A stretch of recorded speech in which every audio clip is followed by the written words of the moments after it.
Friends, आपका स्वागत है मेरे चैनल पे। तो आज मैं आपके साथ बात करने आया हूँ गेट के लास्ट वीक की स्ट्रेटजी। तो जैसे कि आपके गेट के एग्ज़ाम आने पे अब सिर्फ 1 वीक ही बचा है और ये आपके पास अब लास्ट वीक ही है अपनी पूरी रिवीजन को या पूरे सब्जेक्ट को या पूरी प्रिपरेशन को समराइज़ करने के लिए। तो अब आपको क्या इस लास्ट वीक में करना चाहिए और किन चीज़ों का आपको ध्यान रखना चाहिए, आज हम उसी बारे में बात करेंगे। तो चलिए शुरू करते हैं। तो देखिए, सबसे पहले तो मैं आपको ये कहना चाहूँगा, आपको इस लास्ट वीक में सिर्फ़ और सिर्फ रिवीजन ही करना है। रिवीजन से मतलब है आपने जो भी कंटेंट फॉलो किया है सिर्फ आप उसको फॉलो करेंगे और उसे ही अच्छे से पढ़ेंगे। मतलब आपको अब कुछ भी नया नहीं पढ़ना है, कोई भी नई बुक नहीं देखनी है, कोई भी नई केमिस्ट्री रिलेटेड वीडियो नहीं देखनी है, कोई भी नया असाइनमेंट सॉल्व नहीं करना है, कोई भी और नया क्वेश्चंस नहीं करने हैं।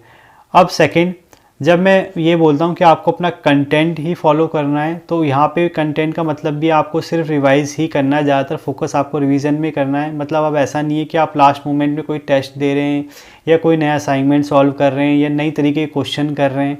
देखिए, आप कोशिश करें कि आप रिवीजन ही करें और जितना सिलेबस आपने पढ़ा है उसे ही सीखें। अगर क्वेश्चन की मैं बात करूं, अगर आपको क्वेश्चन करने हैं तो आप क्वेश्चन को ज़्यादातर जो आपसे नहीं हो रहे या जो नहीं समझ में आए आपको या जो आपको लगता है थोड़ा डिफिकल्ट है, आप उन्हें देख लें।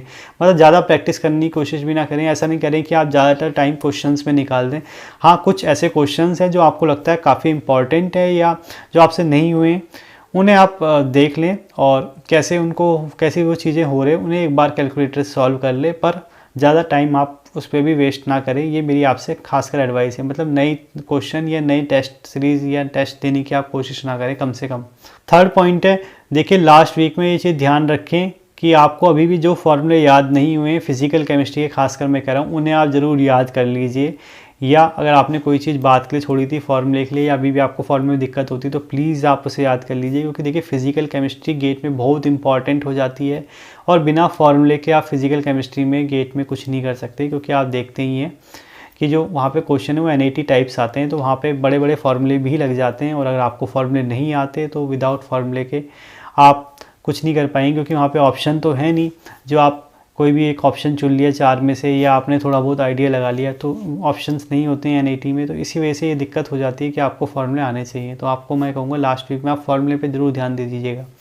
फोर्थ पॉइंट फिजिकल केमिस्ट्री से रिलेटेड है। देखिए, फिजिकल केमिस्ट्री जब इंपॉर्टेंट हो जाती है तो कैलकुलेटर भी अपने आप इंपॉर्टेंट हो जाता है। तो कई बच्चे अभी भी ऐसे हैं जिन्हें कैलकुलेटर नहीं चलाना आता है गेट वाला, या उन्हें कुछ फंक्शंस नहीं पता है कैलकुलेटर के। तो मैं उनको ये कहूँगा, आप वर्चुअल कैलकुलेटर डाउनलोड कर लीजिए गूगल प्ले स्टोर से और उसमें एक बार प्रैक्टिस कर लीजिए गेट के एग्ज़ाम के लिए, या 2-3 क्वेश्चन सॉल्व कर लीजिए या देख लीजिए आपको जो भी इंपॉर्टेंट कैलकुलेशन आपको कैलकुलेटर में आनी चाहिए वो हो रही है कि नहीं हो रही है आपसे।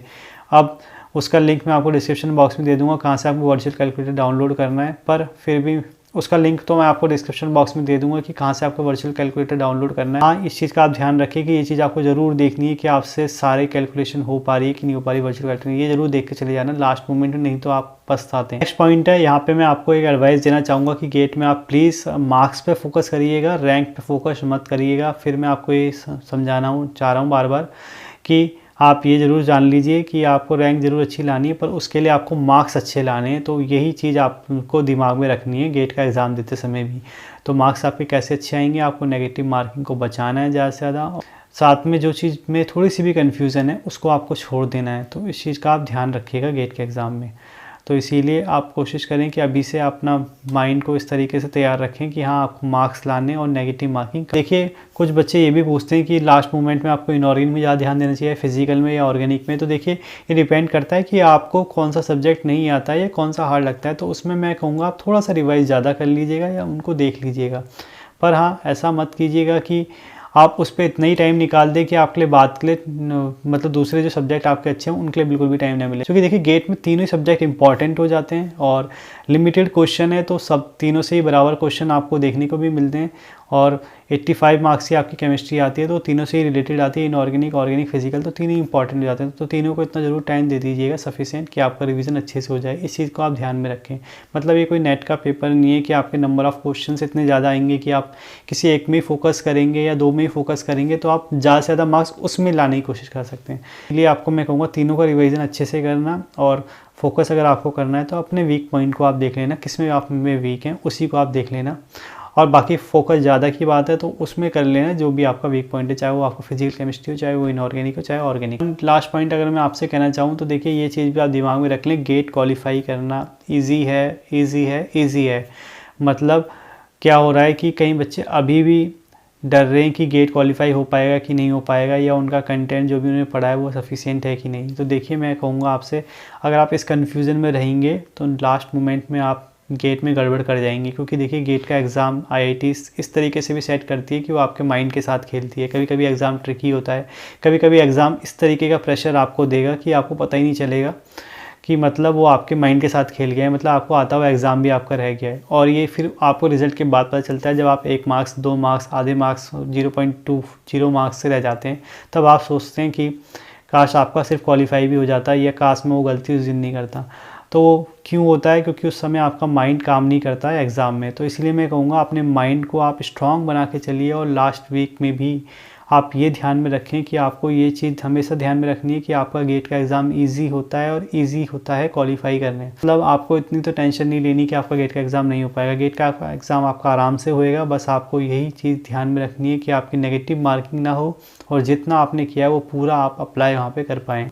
तो आई थिंक आपको मेरी सारी बातें समझ में आई होगी, और मैं आपको आपके एग्ज़ाम के लिए ऑल द बेस्ट कहना चाहूँगा, और मेरी शुभकामनाएं आपके साथ हैं। मुझे लगता है आप अच्छे से अच्छा करेंगे एग्ज़ाम में। अगर आपने पूरे साल कुछ पढ़ा है, मेहनत करी है किसी एग्ज़ाम के लिए, तो मुझे लगता है आपका एग्ज़ाम अपने आप बहुत बेस्ट होगा।